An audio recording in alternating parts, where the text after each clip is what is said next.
Hello everyone, I am Arvinder Ravi, PGT Mathematics, and today we will discuss the chapter number 5th of the plus 2 class, which is differentiation, and today's topics are roles and Lagrange's mean value theorem. आज के हमारे दो topic रहेंगे, roles theorem and Lagrange's mean value theorem.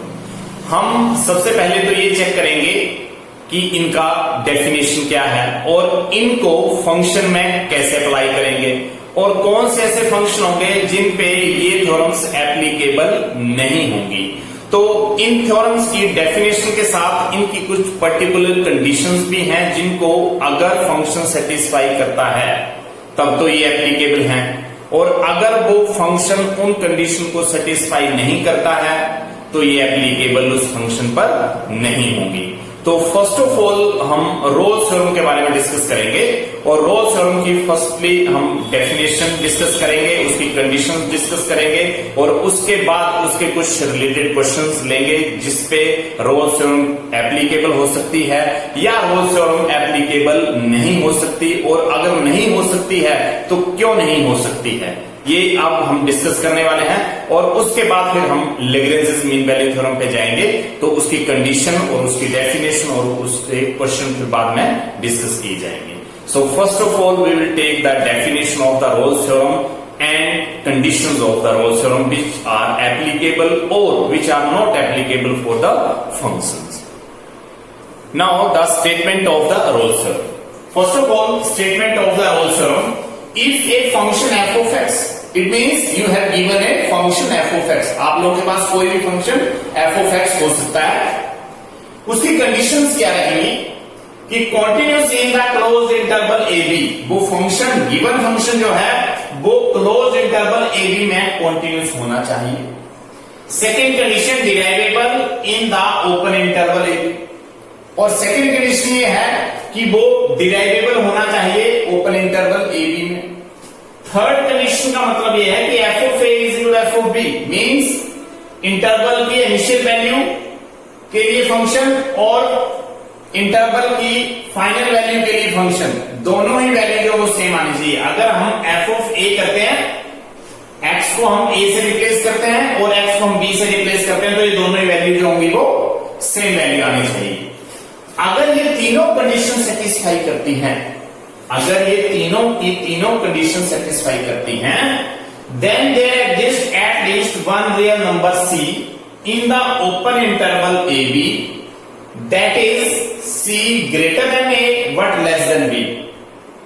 अगर ये तीनों की तीनों कंडीशन सेटिस्फाई करती हैं तो हमारे पास एक कम से कम एक वैल्यू जो c हम डिनोट कर रहे हैं a से ग्रेटर होगी और b से लेस होगी, मतलब उस इंटरवल में लाई करेगी such that f dash c is equal to 0. तो यहां से इस इक्वेशन से उस c की वैल्यू को हम फाइंड आउट कर लेंगे. कंक्लूजन ये है कि अगर हमारे पास कोई फंक्शन f ऑफ x है और उस पे रोल्स और एप्लीकेबल होनी है या नहीं होनी है, तो सबसे पहले हम उसकी तीन कंडीशन को चेक करेंगे. 3 particular condition. First condition is कि फंक्शन जो है वो गिवन इंटरवल में, given interval means A B जो क्लोज इंटरवल क्वेश्चन में गिवन होगा उस पर वो कॉन्टिन्यूस चाहिए. और कॉन्टिन्यूस का मतलब ये है कि इस इंटरवल की किसी भी वैल्यू के लिए फंक्शन जो है वो इनफाइनाइट नहीं होना चाहिए. अगर फंक्शन इनफाइनाइट नहीं मिलता है तो function obviously continuous function treat होगा. सेकेंड कंडीशन ये थी कि उस फंक्शन का जब हम डेरिवेटिव कर लेते हैं, derivable in the open interval, function का जब हम डेरिवेटिव कर देते हैं तो डेरिवेटिव का जो एक रिजल्ट आता है हमारे पास वो a, b ओपन इंटरवल में, इस a, b ओपन इंटरवल में कोई भी वैल्यू अगर हम उस फंक्शन डेरिवेटिव में पुट करते हैं तो वो रिजल्ट इनफाइनाइट नहीं होना चाहिए. थर्ड वैल्यू ये है कि हम इंटरवल की इनिशियल वैल्यू और इंटरवल की फाइनल वैल्यू गिवन फंक्शन में पुट करते हैं तो वो दोनों ही वैल्यू जो होंगी वो सेम आनी चाहिए. अगर कोई भी फंक्शन इन तीन कंडीशन को सेटिस्फाई करता है, इन तीन कंडीशन को सेटिस्फाई मतलब वो कॉन्टिन्यूस होना चाहिए क्लोज इंटरवल में, डिराइवेबल होना चाहिए ओपन इंटरवल में, b होना चाहिए equal, then there exist at least one real number c in the open interval a b। तब हमें अगर ये तीनों की तीनों कंडीशन सेटिस्फाई हो जाती हैं, तब हमें कम से कम एक वैल्यू c ऐसी मिलेगी जो कि a और b इंटरवल के इन बिटवीन होगी। और उस c वैल्यू को फाइंड आउट करने के लिए हम क्या करेंगे कि f dash c is equal to 0, जो डिराइवेबल फंक्शन हमारे पास आ रखा है उसमें हम x को c से रिप्लेस कर देंगे और उसको इक्वल टू 0 कर देंगे। वहां से हमें एग्जैक्टली इस c की वैल्यू मिलेगी जो कि ओपन इंटरवल में लाई करेगी। ये रोल्स थ्योरम है। रोल्स थ्योरम का मतलब यह है कि कोई फंक्शन इन तीन कंडीशन को सेटिस्फाई कर दे, तब हमारे पास कोई पर्टिकुलर एटलीस्ट एक नंबर c, एक से ज्यादा भी हो सकते हैं लेकिन कम से कम एक नंबर c ऐसा मिलेगा जो कि इस ओपन इंटरवल में लाई करेगा। और उसको फाइंड आउट करने के लिए हम f dash c is equal to 0 equate करेंगे और वहां से उस c की वैल्यू को फाइंड आउट करेंगे। अब बात आती है कि रोल्स थ्योरम में अगर ये तीनों कंडीशन में से कोई एक भी कंडीशन अगर फंक्शन फुलफिल नहीं करता है तो वहां पे रोल्स थ्योरम एप्लीकेबल नहीं होगी। मान लो फंक्शन कॉन्टिन्यूस नहीं, अगर फंक्शन कॉन्टिन्यूस नहीं है तब हम उसको डिराइवेबल करने की जरूरत नहीं है। क्यों? क्योंकि रोल्स थ्योरम की फर्स्ट कंडीशन को ही फंक्शन जो वो सेटिस्फाई नहीं कर पा रहा है। इसका मतलब ये है कि हम सेकंड और थर्ड कंडीशन को फाइंड आउट ही नहीं करेंगे और हम लिख देंगे कि Rolle's theorem does not applicable for this question, for this function, because first condition is not fulfil. अगर फर्स्ट कंडीशन फुलफिल करती है सेकंड केस में, फर्स्ट कंडीशन फुलफिल करती है, सेकंड कंडीशन फुलफिल नहीं करती है, मतलब फंक्शन डिराइवेबल नहीं आ रहा है, तो भी हम क्वेश्चन को नॉट एप्लीकेबल की टर्म में छोड़ सकते हैं। अगर फंक्शन कॉन्टिन्यूस है, फंक्शन डिराइवेबल है, लेकिन f of a is equal to f of b जो वो आपस में इक्वल नहीं आ रहे हैं, तो भी हम थ्योरम में ये लिखेंगे कि Rolle's theorem is not applicable for the given question because f of a does not equal to f of b। अगर इन तीनों कंडीशन में एक कंडीशन भी अगर सेटिस्फाई नहीं होती है तो हम क्वेश्चन में रोल्स थ्योरम एप्लीकेबल नहीं कर सकते। और अगर ये तीनों की तीनों कंडीशन सेटिस्फाई हो जाती हैं तो हम एक ऐसी वैल्यू c फाइंड आउट करते हैं जो कि a और b के बीच में लाई करती है और उसको फाइंड आउट करने के लिए f dash c is equal to 0 करते हैं। वहां से वो c की वैल्यू आती है जो कि इन बिटवीन a b होती है।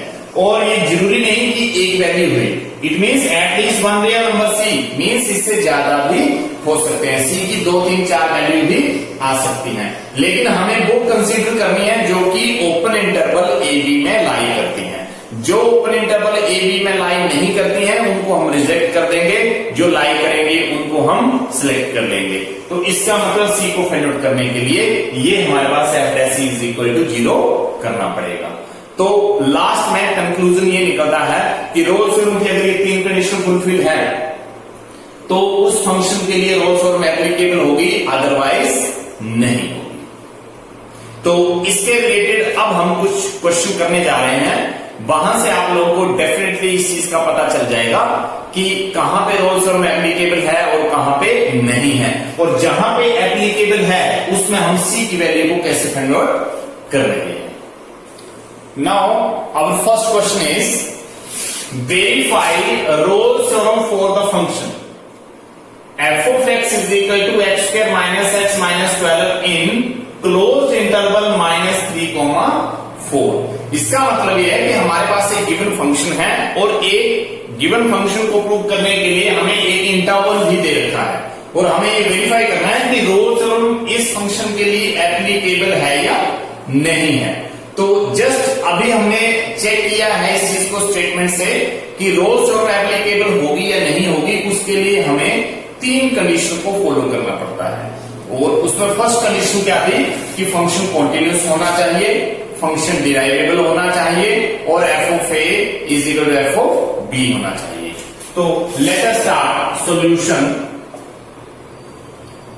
Given F of x is equal to X square minus X minus 12 in closed interval -3, 4। इसका मतलब ये हो गया कि गिवन एफ ऑफ एक्स की वैल्यू तो ये दे रखी है मेरे पास और इंटरवल क्लोज्ड इंटरवल ए बी -3, 4 दे रखा है। तो बाय अप्लाइंग रोल्स थ्योरम का फर्स्ट कंडीशन ये था कि फंक्शन जो है वो कंटिन्यूस होना चाहिए। तो हम फर्स्ट में लिखेंगे कि given function f of x is a polynomial function implies that f of x is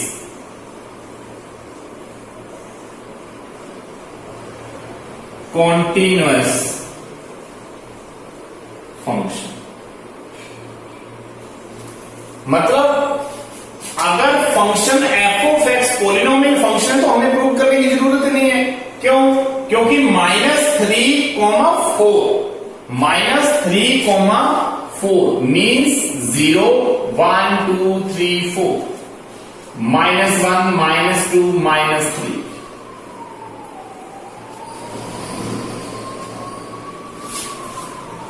-3 से लेकर 4 तक अगर हम x की कोई भी वैल्यू यहां एफ ऑफ एक्स में पुट कर देते हैं तो ये फंक्शन इनफाइनाइट नहीं बनेगा। मतलब मुझे यहां पे प्रूव करने की जरूरत नहीं है, लेकिन आप लोगों को अंडरस्टैंड करवाने के लिए ये चीज लिखी जा रही है कि अगर एफ ऑफ एक्स पॉलिनोमियल है तो मैं डायरेक्ट लिख सकता हूं कि ये कॉन्टिन्यूस फंक्शन है। लेकिन आप लोगों का डाउट क्लियर करने के लिए -3 से लेकर 4 तक कोई भी पर्टिकुलर वैल्यू अगर आप लोग यहां पुट करते हो x की जगह तो ये फंक्शन इनफाइनाइट नहीं बनेगा। इसका मतलब इनफाइनाइट नहीं बनेगा तो ये फाइनाइट है। फाइनाइट मतलब कंटिन्यूस है। इसका मतलब ये होगा कि f is polynomial function implies that f of x is continuous function in closed interval -3, 4। Second part f dash x। सबसे पहले मैं इसका डेरिवेटिव फाइंड करूंगा। f डैश x का derivative find, f of x का derivative f dash x, x square का derivative 2x minus x का derivative 1 implies that f of x is derivable in open interval 3, 4। इसका मतलब ये है कि -3, 4 के इन बिटवीन वैल्यू कोई भी अगर आप लोग यहां पे पुट कर देते हो किसी भी वैल्यू के लिए ये वैल्यू जो होगी वो इनफाइनाइट नहीं बनेगी। इसका मतलब क्या हो गया कि f ऑफ x इज डिराइवेबल, जो कि हमने लिख चुके हैं पहले, डिराइवेबल इन -3, 4 ओपन इंटरवल -3, 4। इसका मतलब फंक्शन कॉन्टिन्यूस भी हो गया, डिराइवेबल भी हो गया। अब मुझे थर्ड कंडीशन में चेक करना है, और थर्ड कंडीशन क्या है कि मुझे पहले f ऑफ a चेक करना है, और f ऑफ a का मतलब है f of -3। f of a का मतलब f ऑफ -3। इसका मतलब क्या हो गया कि f ऑफ -3 को हम पुट करेंगे फंक्शन में। इसका मतलब -3 होल स्क्वायर -3 और -12। इस x को रिप्लेस कर दिया मैंने -3 के साथ, जो कि a वैल्यू है। -3 स्क्वायर करेंगे मीन्स 9, माइनस माइनस प्लस बन जाएगा और ये बन जाएगा 3, और माइनस के 12, इट मीन्स 9 प्लस 3 मीन्स 12 और -12 means 0। Similarly F of B मुझे चेक करना है, और एफ ऑफ बी चेक करने का मतलब अब मैं इसमें 4 पुट करूंगा। 4 पुट करते ही मेरे पास फंक्शन की वैल्यू यहां 4 स्क्वायर आ जाएगा, माइनस एक्स की जगह 4 आ जाएगा, माइनस 12 आ जाएगा। 16 minus 4 minus 12, it means 16 minus 16 is equal to 0।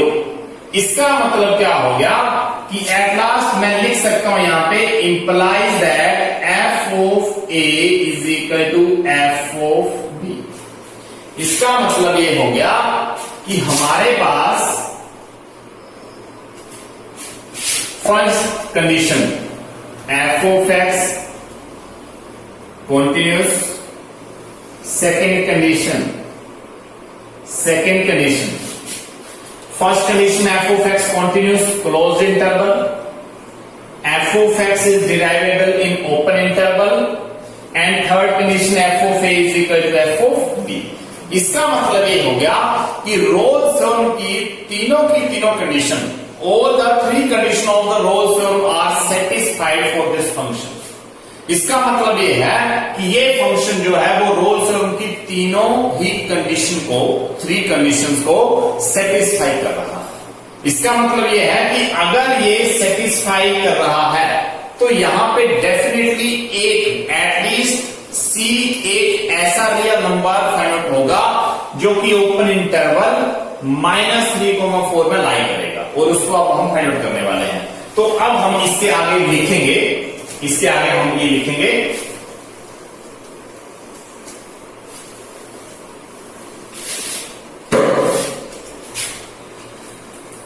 कि implies that all the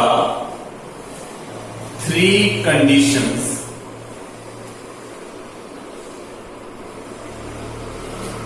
are satisfied of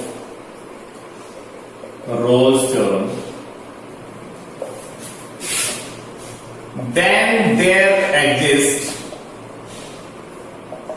at least one real number c, and c belongs to a comma b, that is c less than b greater than a, such that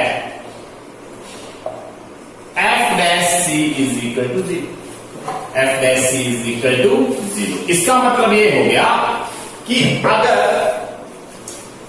अगर given function continuous है, derivable है, F of A is to F of B satisfy कर रहा है 3 conditions को, तो वहां पर कम से कम एक रियल नंबर सी आएगा जो कि ओपन इंटरवल ए बी में बिलोंग करेगा।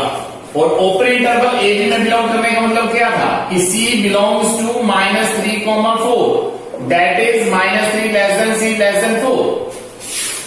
और इसको फाइंड आउट करने के लिए हमने f डैश c करना है। तो ये मेरे पास f डैश x था जो कि सेकंड कंडीशन में मैंने f dash x find out किया था, इसकी जगह मैंने कर दिया f dash c।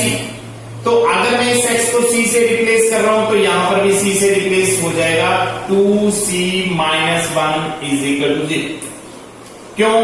f dash c 2c minus 1, क्यों? f dash x is equal to x minus 1। अगर ये x मैंने c से रिप्लेस कर दिया तो यहां पे 2c minus 1 हो जाएगा जो मैंने किया अभी। और यहां से अब हम c की वैल्यू को फाइंड आउट करेंगे। 2c is equal to 1 and c is equal to 1 upon 2 implies that c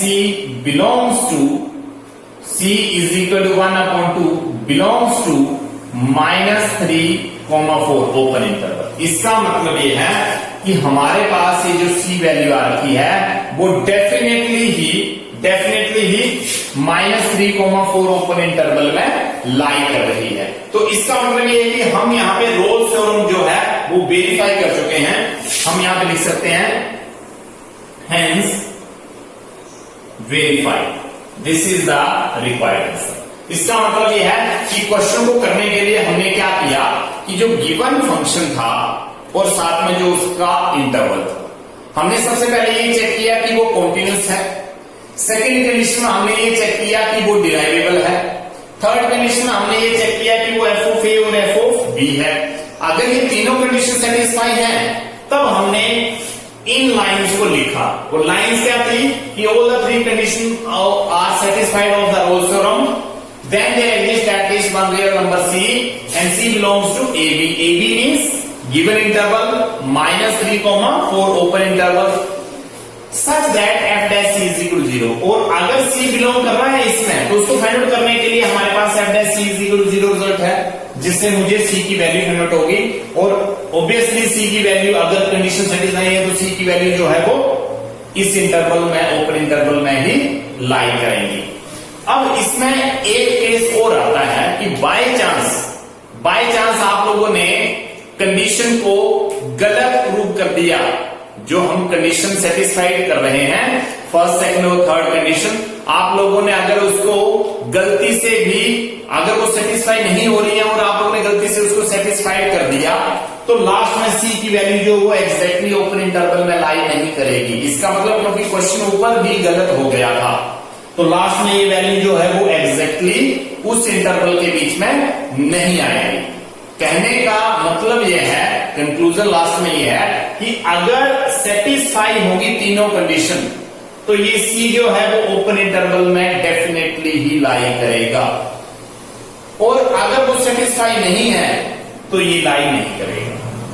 तो इसका मतलब यह है कि जब हमारे पास कंडीशन सेटिस्फाई नहीं होती है तो आगे क्वेश्चन करने की जरूरत नहीं होती है, फिर हम नॉट एप्लीकेबल लिखते हैं तो सी फाइंड आउट करने की जरूरत ही नहीं पड़ती। लेकिन बाय चांस किसी क्वेश्चन आप लोगों का पूरा क्वेश्चन करने के बाद सी की वैल्यू एग्जैक्टली उस इंटरवल में नहीं आ रही है तो ऑब्वियसली वो या तो कॉन्टिन्यूस फंक्शन नहीं था, या तो वो डिराइवेबल नहीं था, या तो वो F of A equal F of B नहीं था, और आप लोगों ने उसको जबरदस्ती प्रूव कर दिया या आप लोगों ने कहीं गलत प्रूव कर दिया, उस चीज को गलत सेटिस्फाइड कर दिया। तो अगर वो तीनों कंडीशन सेटिस्फाई है तो ये डेफिनेटली वैल्यू मिलेगी, और ये वैल्यू नहीं मिल रही है इसका मतलब वो तीनों की तीनों कंडीशन में से कोई एक या दो या वो तीनों कंडीशन सेटिस्फाई ना करें। तो इसके बाद हम एक और नया क्वेश्चन लेने वाले हैं जिससे हम और अंडरस्टैंडिंग कर सकते हैं। Now our next question is verify Rolle's theorem for function f of x is equal to log of x square plus 2 minus log of 3 in -1, 1 closed interval -1, 1। अब हमें फंक्शन को कॉन्टिन्यूस प्रूव करना है, function को डिराइवेबल prove करना है, और function में f of a is equal to f of b equal prove करना है। अगर ये तीनों कंडीशन सेटिस्फाई हो जाती हैं तो हमारा रोल्स थ्योरम का कॉन्सेप्ट जो होगा वो क्लियर हो जाएगा। तो given function solution, given f of x is equal to log of x square plus 2 minus log of 3 means first condition के लिए कि given f of x is logarithmic function, logarithmic function because log of minus log of, total function log में दे रखा है, इसका मतलब logarithmic function implies that कि f of x is continuous function in closed interval -1 to 1। f of x जो है वो logarithm function है, और logarithmic फंक्शन जो होते हैं वो continuous फंक्शन होते हैं। क्यों? क्योंकि जो गिवन इंटरवल है -1 से लेकर 1 तक, उसमें किसी भी वैल्यू के लिए ये फंक्शन जो है वो इनफाइनाइट नहीं बनेगा। तो हमारी फर्स्ट कंडीशन जो थी f of x is continuous function in -1 to 1 due to logarithmic function। f of x is a logarithmic function and logarithm function are continuous function, therefore f is continuous function in closed interval -1 to 1। second, f dash x. इसका मतलब ये है कि function f of x का मुझे अब derivative find करना है। तो इसका डेरिवेटिव फाइंड करने के लिए हम क्या करेंगे कि जब भी हम लोग वाली टर्म का डेरिवेटिव लेते थे तो लोग के साथ जो टर्म आती थी वो डिनोमिनेटर में आ जाती थी, और चेन रूल से इनटू डेरिवेटिव होगा एक्स स्क्वायर प्लस 2 का माइनस log 3 मतलब 1/3 इंटू डेरिवेटिव ऑफ 3। इसको हम डायरेक्टली 0 भी लिख सकते हैं। क्यों? क्योंकि log 3 जो है वो एक कांस्टेंट टर्म है और कांस्टेंट टर्म का डेरिवेटिव 0 है। लेकिन अगर मुझे log 3 का डेरिवेटिव 1/3 लिख दिया, इंटू डेरिवेटिव 3 करेंगे तो यहां से 0 आ जाएगा, तो भी ये 0 ही आएगा। तो यहां से x square plus 2 into x square plus 2 का डेरिवेटिव बनेगा 2x, क्योंकि 2 का 0 हो जाएगा, और माइनस ये डेरिवेटिव 0 बन जाएगा। क्यों? क्योंकि डेरिवेटिव 3 का 0 आएगा तो 1/3 into 0 means 0। Now it can be match 2x upon x square plus 2 f dash x।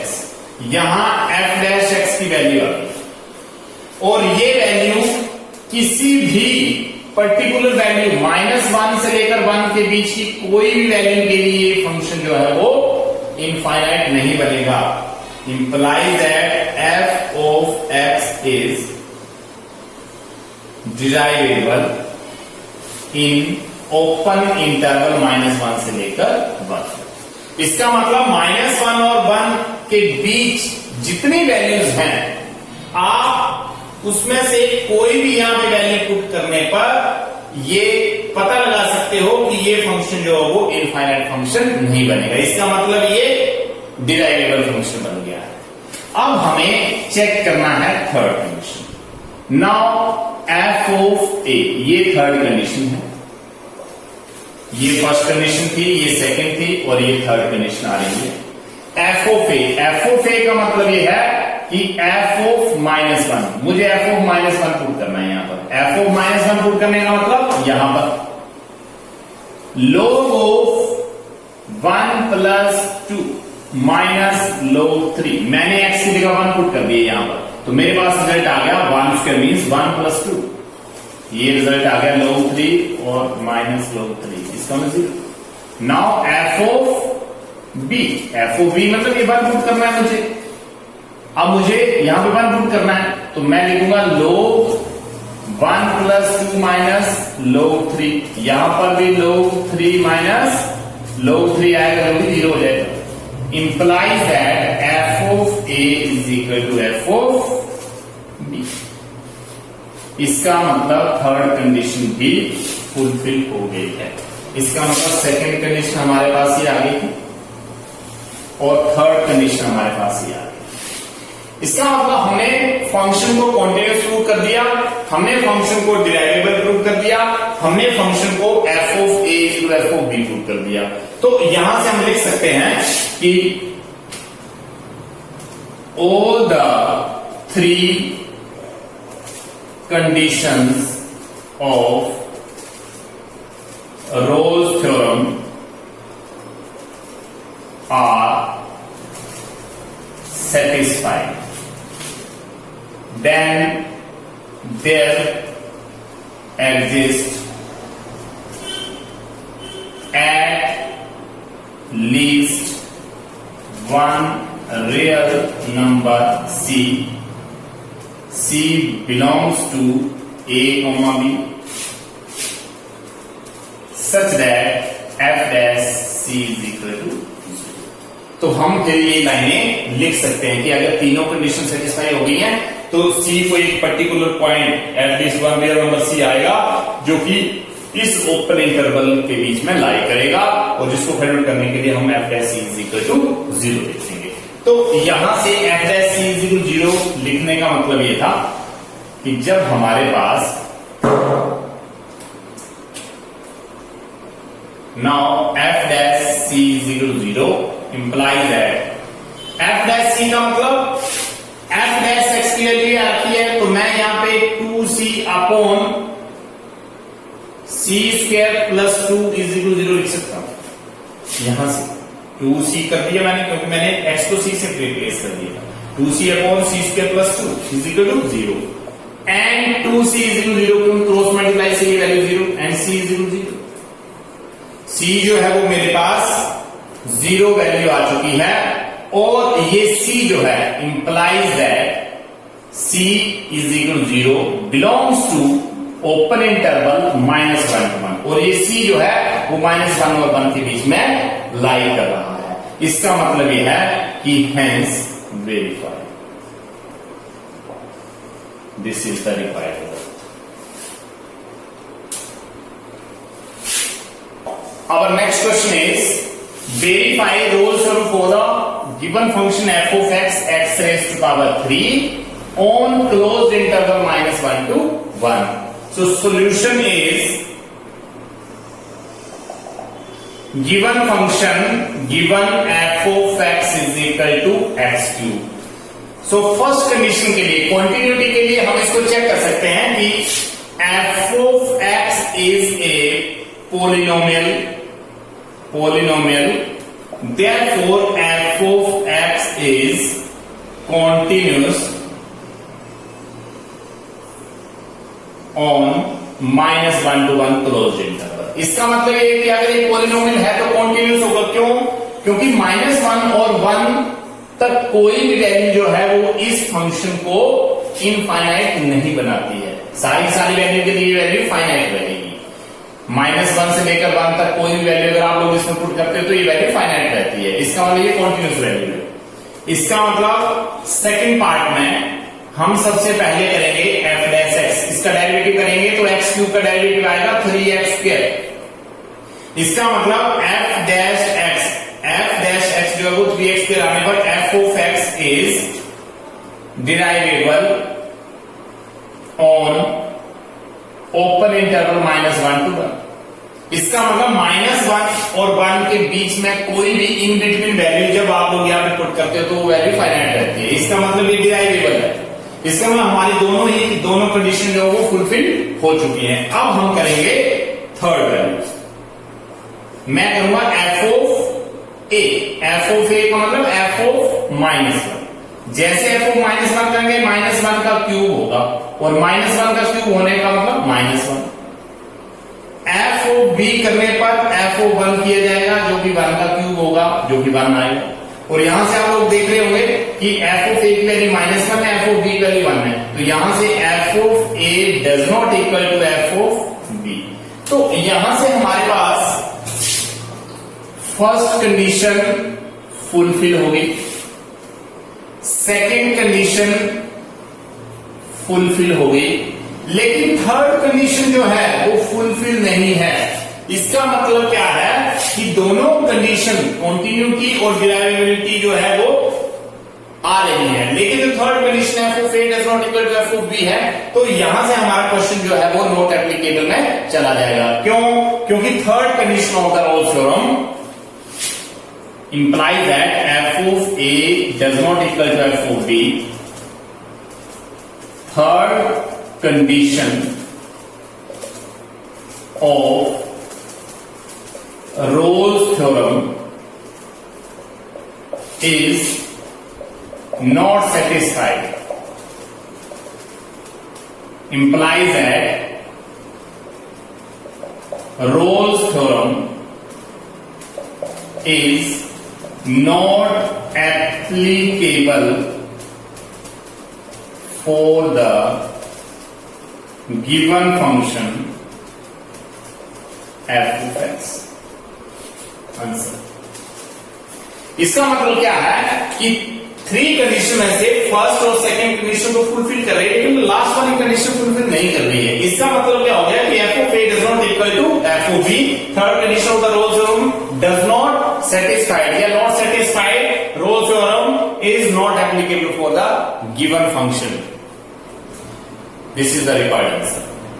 तो इस तरीके से अगर कोई ऐसा प्रश्न आप लोगों के पास आ जाता है जो कि किसी भी एक प्रॉपर्टी को, किसी भी एक कंडीशन को फुलफिल नहीं करता है, या दो को नहीं करता या तीनों को नहीं करता है, हम नॉट एप्लीकेबल की टर्म में क्वेश्चन को रख देंगे। वहां पे हम उसको वेरीफाई करने की जरूरत नहीं पड़ेगी। Now the next theorem Lagrange's mean value theorem, जिसका शॉर्ट नेम है LMB। हम LMD से भी इसको डिनोट कर सकते हैं या रीड कर सकते हैं, लैग्रेंजेस मीन वैल्यू थ्योरम। और उसकी स्टेटमेंट है कि if a function f of x is, जैसा कि रोल्स थ्योरम में कर रहे थे सेम एज यहां पर भी करेंगे। रोल्स थ्योरम में हमारे पास 3 कंडीशन थी, यहां पे 2 है। वहां पे 3 कंडीशन के लिए सेटिस्फेक्शन हो रहा था, यहां 2 के लिए सेटिस्फेक्शन होगा। तो यहां पे if a function f of x is, first condition is same as in the Rolle's theorem, continuous in the closed interval A B. इसका मतलब यह है कि given function f of x जो है वो हमारे पास कॉन्टिन्यूअस आना चाहिए closed interval. Second condition derivable in the open interval A b, और सेकेंड कंडीशन ये है कि फंक्शन डिराइवेबल होना चाहिए, जो गिवन फंक्शन है वो डिराइवेबल होना चाहिए। फर्स्ट कंडीशन में कॉन्टिन्यूअस, सेकेंड कंडीशन में डिराइवेबल। और अगर हमारे पास गिवन फंक्शन कॉन्टिन्यूअस हो जाता है, गिवन फंक्शन डिराइवेबल प्रूव हो जाता है, then there exist at least one real number c belongs to A B. इसका मतलब ये कि अगर हमारी ये दोनों कंडीशन सेटिस्फाई हो जाती है, then there exist at least one real number c belongs to open interval A B such that f of b minus f of a upon b minus a is equal to f dash c। अगर Lagrange's mean value theorem में अगर function दोनों ही condition को, means continuity और डेरिवेटिविटी को satisfy करता है, तो एक रियल नंबर c आता है, कम से कम एक रियल नंबर c आएगा जो कि ओपन इंटरवल ए बी में बिलोंग करेगा। और उसको फाइंड आउट करने के लिए हमारे पास जो रिजल्ट रहेगा वो F of b minus f of a upon b minus a is equal to f dash c के इक्वल करेंगे, तो वहां से वो एग्जैक्टली सी की वैल्यू भी हम फाइंड आउट कर सकते हैं। कंक्लूजन ये है कि Lagrange's mean value theorem find out करने के लिए, एप्लीकेबल करने के लिए, उसको सेटिस्फाई करने के लिए हमें 2 कंडीशन को फुलफिल करना होता है कि फंक्शन कॉन्टिन्यूअस होना चाहिए और फंक्शन डिराइवेबल होना चाहिए। फंक्शन कॉन्टिन्यूअस होना चाहिए क्लोज्ड इंटरवल में, डिराइवेबल होना चाहिए ओपन इंटरवल में। अगर ये दोनों ही कंडीशन सेटिस्फाई करती हैं, then there exist at least one real number c belongs to a, b and such that we have to find the value of c by using this result f of b minus f of a upon b minus a is equal to f dash c। तो इसके related हम अब कुछ question करने वाले हैं जिससे आप लोग ये समझ पाओगे कि फंक्शन कॉन्टिन्यूअस और डिराइवेबल कैसे प्रूव होगा, और अगर ये दोनों कंडीशन फुलफिल होंगी तो कम से कम एक रियल नंबर c जो कि a, b इंटरवल में आ रहा है ओपन इंटरवल में, उसको फाइंड आउट कैसे करेंगे, और कहां पर Lagrange's mean value theorem applicable होगी और कहां पर नहीं होगी, तो ये अब हम डिस्कस करने वाले हैं। So let us start from the first example. Our first question is verify the Lagrange's mean value theorem for the given function f of x is equal to x cube minus 2x square minus x plus 3 on 0 to 1 closed interval। हमें Lagrange's mean value theorem को verify करना है इस function के लिए, और जिसके लिए देता है हमें closed interval 0 to 1। So first of all solution, given function f of x is equal to x cube minus 2x square minus x plus 3। ये हमारे पास given function है। नाउ फर्स्टली हम इसको प्रूव करेंगे कि f of x is a polynomial function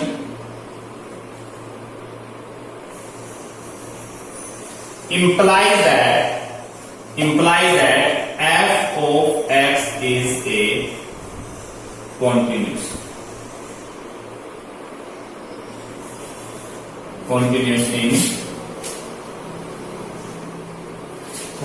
in closed interval 0 to 1।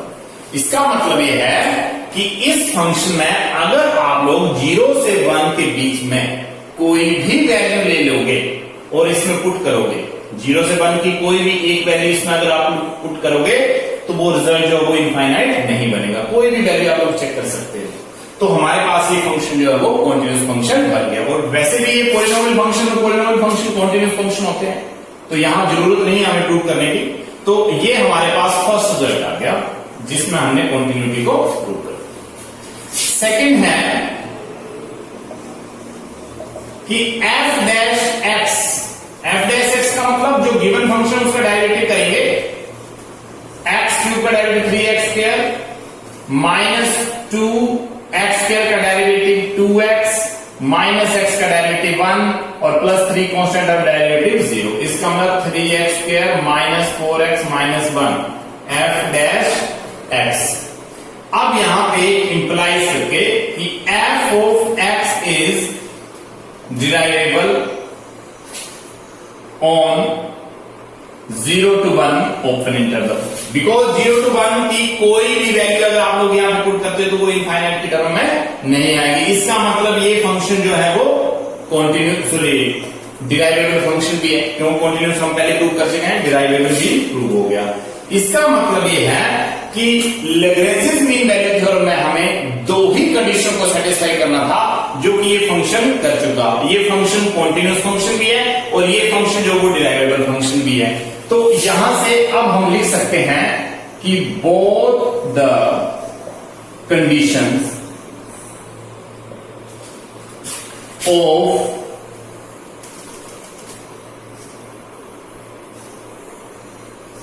Lagrange's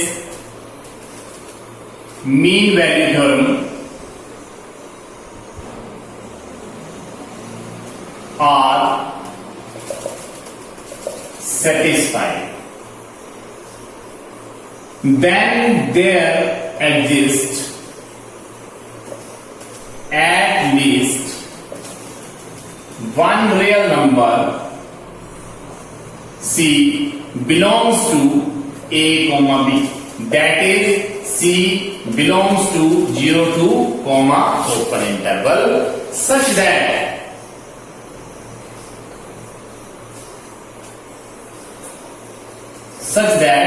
f dash C is equal to f of B minus f of A upon B minus A। इसका मतलब ये हो गया कि अगर फंक्शन कॉन्टिन्यूस और डिराइवेबल है तो वो दोनों ही condition Lagrange mean value theorem की सेटिस्फाई कर चुका है। Then there exist at least one real number C and C belongs to open interval AB और AB इंटरवल है 0 to 1। तो इसको में ये C की कोई पर्टिकुलर वैल्यू आएगी 0 और 1 के बीच में लाई करेगी। तो इसको फाइंड आउट करने के लिए f डैश C का मतलब जहां पे डेरिवेटिव आप लोगों ने फाइंड आउट किया था f डैश x, यहां पे हम x को C से रिप्लेस करेंगे तो रिजल्ट आ जाएगा 3C square minus 4C minus 1, 3C square minus 4C minus 1 is equal to f of B। f of B का मतलब क्या है कि जो गिवन फंक्शन आप लोगों के पास है यहां, इसमें आप लोगों ने f ऑफ B मतलब B मतलब 1 पुट करना है। तो यहां से फर्स्ट रिजल्ट बनेगा 1 cube minus 2 into 1 square minus 1 plus 3। यहां मैंने जहां जहां पर x था वहां पे मैंने b की वैल्यू 1 पुट कर दी और फिर उसके बाद माइनस का साइन f ऑफ a। अब मुझे a पुट करना है तो यहां पर a का मतलब 0 पुट करेंगे, 0 पुट करेंगे, 0 पुट करेंगे। तो इसका मतलब 0 cube minus 2 into 0 minus 0 plus 3। ये मैंने 0 क्यूब कर दिया, माइनस 2 0 स्क्वायर कर दिया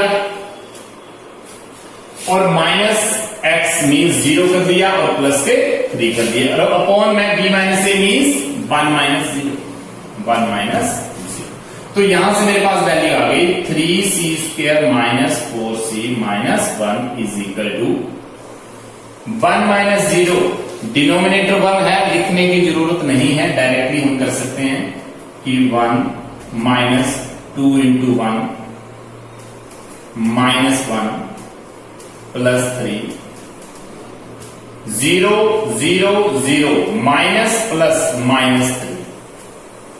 तो यहां से result minus 3 plus 3 cancel, minus 1 plus 1 cancel और ये minus 2 3C square minus 4C minus 1 और इस माइनस 2 को इधर ले आएंगे प्लस के 2 इज इक्वल टू 0 और हमारे पास रिजल्ट बन जाएगा सी स्क्वायर माइनस 4c और प्लस का 1 इज इक्वल टू 0। तो यहां इसके फैक्टराइजेशन हम कर सकते हैं कि 3c square minus 3c minus c plus 1 is equal to 0। यहां से 3c को कॉमन लिया जा सकता है और यहां अंदर रिजल्ट रहेगा c माइनस 1 और माइनस 1 कॉमन लेके c minus 1 is equal to 0। और इसके बाद हम इन फैक्टर्स को 3c माइनस 1 और 3c minus 1 is equal to 0 लिख सकते हैं।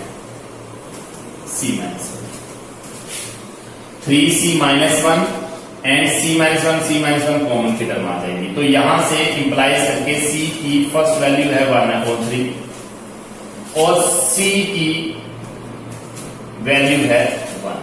c की हमारे पास दो वैल्यू आ चुकी है, c की हमारे पास दो वैल्यू आ चुकी हैं। लेकिन जहां पे हम लिख चुके हैं कि then there exist at least one real number c belongs to ab that is c belongs to 0 to 1 open interval. इसका मतलब ये कि c की वैल्यू जो है वो 0 और 1 नहीं हो सकती, क्योंकि ओपन इंटरवल में फर्स्ट और लास्ट वैल्यू जो होगी वो इंक्लूड नहीं होगी। तो इसका मतलब ये हो गया कि इस c की वैल्यू ना तो 0 आएगी ना तो इसकी वैल्यू 1 आएगी। 0 और 1 के बीच में जो वैल्यू रहेगी वो c की होगी। तो डेफिनेटली c की वैल्यू जो होगी 1 हम रिजेक्ट कर देंगे। इसका मतलब ये है कि c does not equal to 1। It means c is equal to 1/3 is the required value। इसका मतलब ये है कि c की 1 वैल्यू जो है वो हम कंसीडर नहीं करेंगे और c की वैल्यू 1/3 जो है वो 0 और 1 के बीच में लाई करेगी, तो इसको हम कंसीडर कर लेंगे। तो इस तरीके से हम यहां पे लिख सकते हैं हेंस वेरीफाइड, हेंस वेरीफाइड। तो ये लेग्रेंज मीन वैल्यू थ्योरम का क्वेश्चन आ गया कि क्वेश्चन जो आप लोगों के पास दे रखा है उसमें आप लोगों ने पहले कॉन्टिन्यूटी प्रूव करना है, उसके बाद उसको डेरिवेबल प्रूव करना है। अगर कॉन्टिन्यूटी और डेरिवेबल प्रूव हो गया तो इसका मतलब both the condition of the Lagrange mean value theorem are satisfied. क्यों? क्योंकि लेग्रेंज मीन वैल्यू थ्योरम की दो ही कंडीशन जो हमें फुलफिल करनी होती है, क्योंकि इस फंक्शन में दोनों ही वैल्यू जो है वो सेटिस्फाइड हो रही है, दोनों ही कंडीशन। तो उसके बाद हम उस c की वैल्यू को फाइंड आउट कर देते हैं with the help of this result.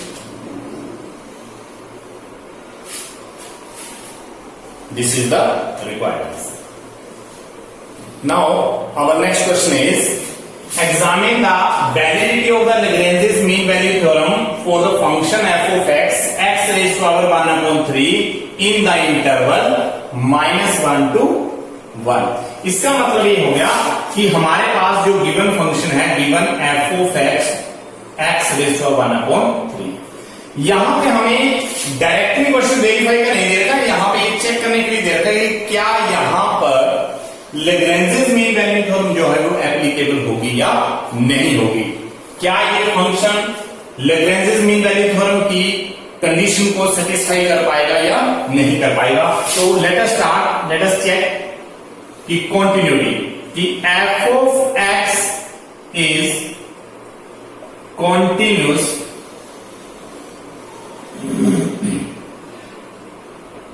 On interval -1 to 1। यहां पर f of x जो है वो कॉन्टिन्यूस है। क्यों? क्योंकि -1 से 1 तक कोई भी वैल्यू अगर आप लोग यहां पे रखोगे तो ये फंक्शन जो होगा वो इनफाइनाइट नहीं बनेगा। इसका मतलब ये कि फाइनाइट वैल्यू ही फंक्शन देगा।